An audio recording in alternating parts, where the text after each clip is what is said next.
Kahit naka-espalto na siya, medyo malawak pa din.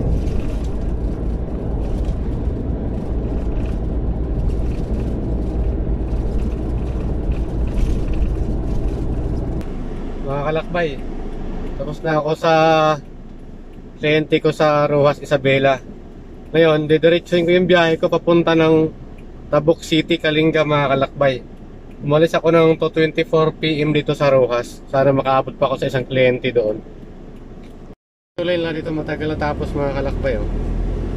Tinaas kasi nila to kasi nung kasagsagan ng malakas na baha dito sa Isabela, umapaw dito yung yung tubig Kaya tinaas nila ng konti.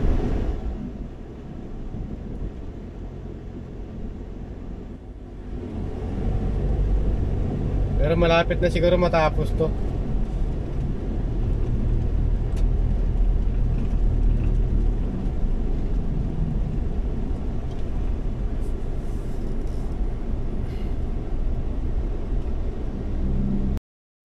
Yan, nakalabas na ako ng Roxas Isabela, mga kalakbay. Dito kasi sa daan na to, mga kalakbay, mas shortcut to kaysa sa dadaan pa ako ng Tugigaraw. Dito kasi pagdating dyan sa bundok, may kaliwaan na dyan papunta ng Roxas, ng Tabuk, Kalinga Kaya medyo maaga pa naman. Estimated time ko darating ako dun mga 3:15 PM. So kaya pa to. Kahit takbong pugi lang, kayang-kaya to, mga kalakbay.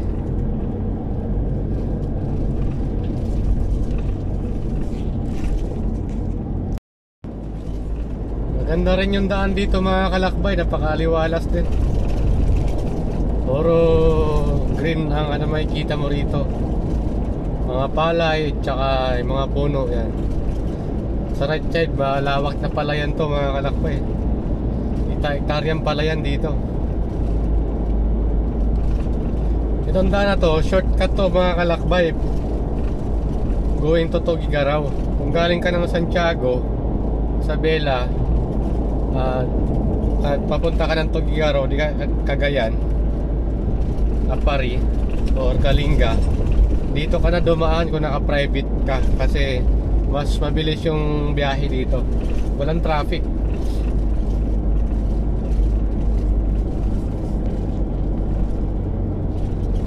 Ito na yung Malig Isabela. Madadaanan mo dito. Ito yung place na to, Malig Isabela. After ng Roxas, ito yung madaanan mong bayan.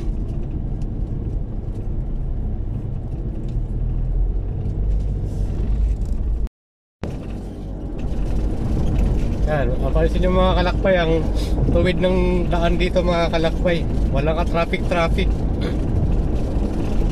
Tumatakbo ako ng 80 dito sa way na to. Yan nung unang padaan ko dito, year 2020, napakaganda pa ng daan dito. Wala pa masyadong lubak kasi ilan pala nakakalam ng way na to. Pero ngayon, marami na rin kasi mga trucking na malaking truck dumadaan dito. Dahil na-discovery na kasi napakakaluwag ng daan dito, mga kalakbay. Siguro kung papunta ka ng Tugigaraw, kung doon ka sa kabila dumaan, mga almost 3 hours ang masave mo na time dito pag galing ka ng Santiago, Isabela to Tugigaraw.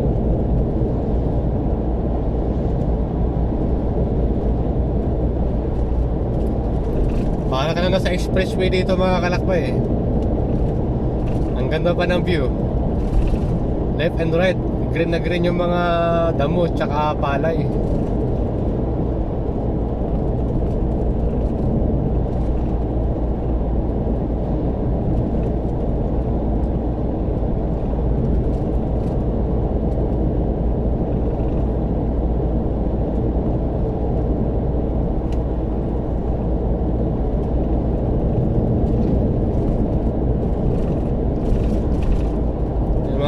Di ba? Takbo ko ngayon, mga kalakbay, 100 na.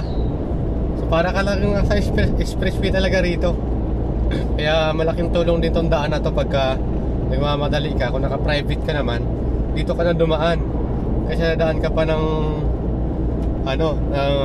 doon sa kabilang way. Marami kasing bayan na dadaanan doon, kaya sobrang matraffic. dito halos ilang bahay pa lang ang meron dito.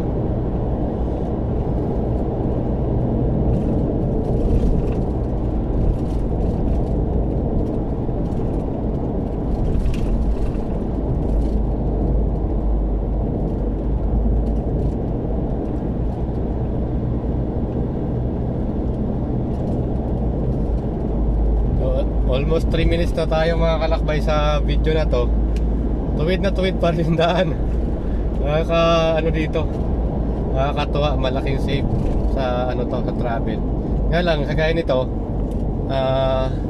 may ibang hindi pa tapos yung widening. So minsan alerto ka lang din kasi baka sa sobrang tulin mo, kagaya nito, kung sobrang tulin mo tapos biglang may papasok sa harapan mo, malanganin ka.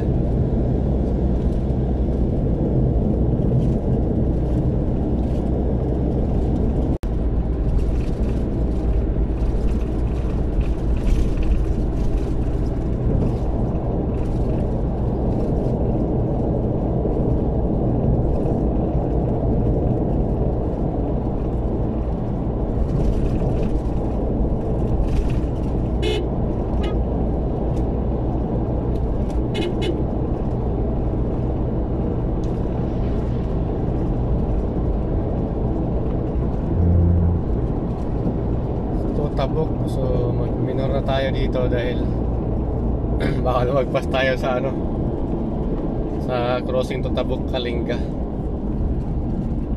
Tabok Kalinga.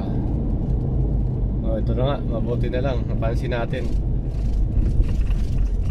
So ito yung akyatan papunta ng Tabok Kalinga mga kalakbay. Shortcut din to, pero pag galing ka rin ng Tugigaraw, meron din doong daan. Ito safe din naman dito kasi may mga checkpoint na rin dito eh.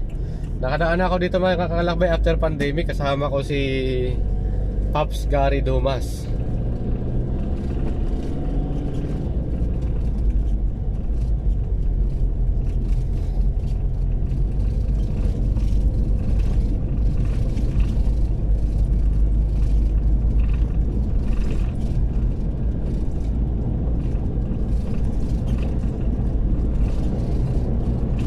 Nga lang dito mga kalakbay sa way na to, bibira lang ang sasakyan dumadaan rito. Pero lakasan ng loob lang at saka dasal na walang aberya. Maganda rin yung mga view dito mga kalakbay, mga bundok na maganda tingnan. Ito nga, nasa boundary na tayo ng Kalinga mga kalakbay. Welcome to Kalinga. Napakabilis lang mga kalakbay, di ba? 30 minutes lang.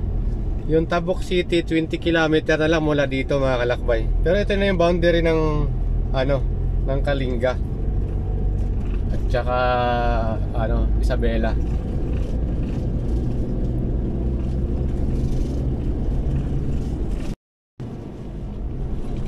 Pansin nyo mga kalakbay, wala talagang halos dumadaan rito na ng mga sasakyan. Pero yung mga bus na from Manila to Kalinga, dito na rin yung daan eh. Shortcut na rin sila rito. Ito, may nakasalubong tayo. May ilan-ilan.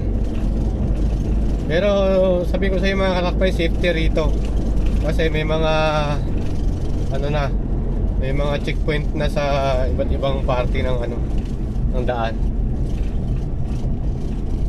Kaya huwag kayong matakot dumaan rito mga kalakbay. Ako nga, mag-isa lang ako rito eh.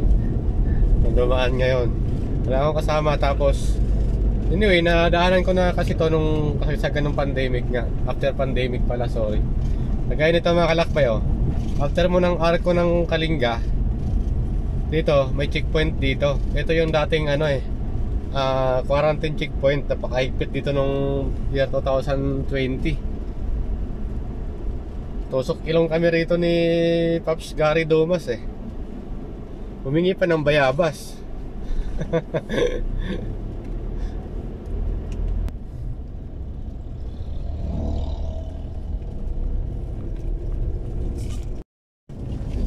Ito na yung crossing mga kalakbay. Pag patabok Kalinga tayo, kakaliwa tayo dito.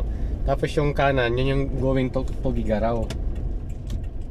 So, ito yung ano, shortcut dito. Kakaliwa tayo rito kasi papunta tayo ng Kalinga. So, mula dito mga kalakbay, mga 8 kilometers na lang to Kalinga City proper. So mga kalakbay, paakyat ka na ng Tabok Kalinga galing doon sa crossing. Maganda na rin yung daan. So pansin nyo, medyo alanganin lang yung lapad dahil may concrete barrier na kasi ngayon sa gitna. Dati kasi wala eh.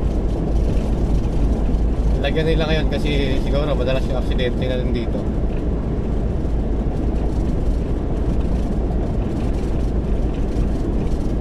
Nandito na ako sa Kalinga mga kalakbay. 3:18 PM ako dumating dito. Ito na pala yung Bulanaw. Ito ano na to, kasi Tabuk City na nga to. Medyo improve na yung lugar na to. Pero nung unang punta ko dito before pandemic, wala pa tong mga fast food restaurant dito na mga kilalang brand. Pero ngayon marami na, nag-improve na to. So ito yung simbahan nila ng Catholic Church sa sa Bulanaw, Kalinga. Ngayon yung pupuntahan ko naman ngayon, unahin ko yung kliyente ko sa Dagupan. Sa Dagupan, Kalinga. Hindi Dagupan doon sa Pangasinan mga kalakbay ha. Dagupan, Kalinga. So gumanda na rin yung daan dito sa Bulanaw to Dagupan mga kalakbay. Dati wala pang street lights to. Pero ngayon ano na nalagyan na ng street light.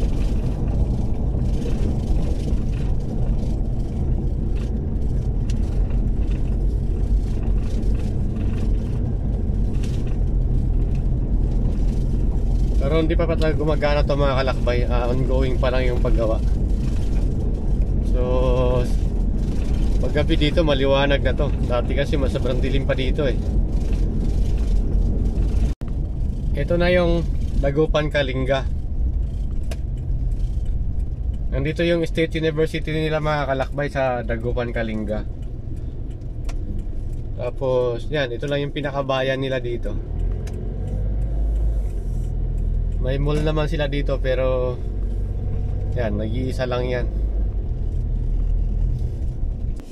Dumating ako dito sa kliyente ko sa Dagupan, Kalinga mga kalakbay, 3:28 PM. So napakabilis lang ng biyahe ko mula Rojas, Isabela.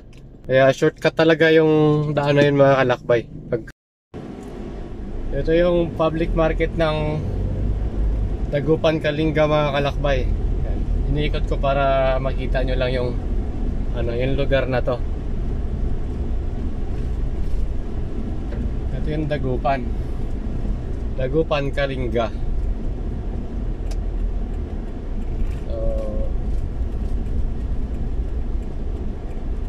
Ang masarap dito mga kalakbay, pag pumunta kayo ng Kalinga, tikman nyo yung pansit batil patong nila. Napakasarap ng batil patong rito. Favorite ko yung batil patong nila rito mga kalakbay.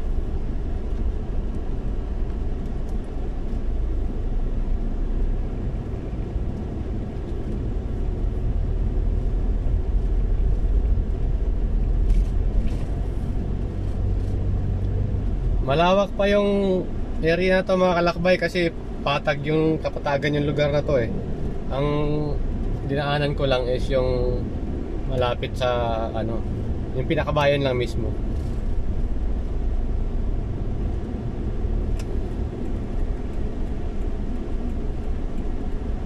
Tapos ito na yung ito na yung kabuuan ng bayan ng Dagupan, Kalinga, tama. Nalilito na ako So ito yung sa kanan, ito yung State University nila rito mga kalakbay. Medyo dumilim lang dahil malaki kasi yung puno ng rito, ng mahogany at saka akasya. Yun lang, sana nakatulong mga kalakbay.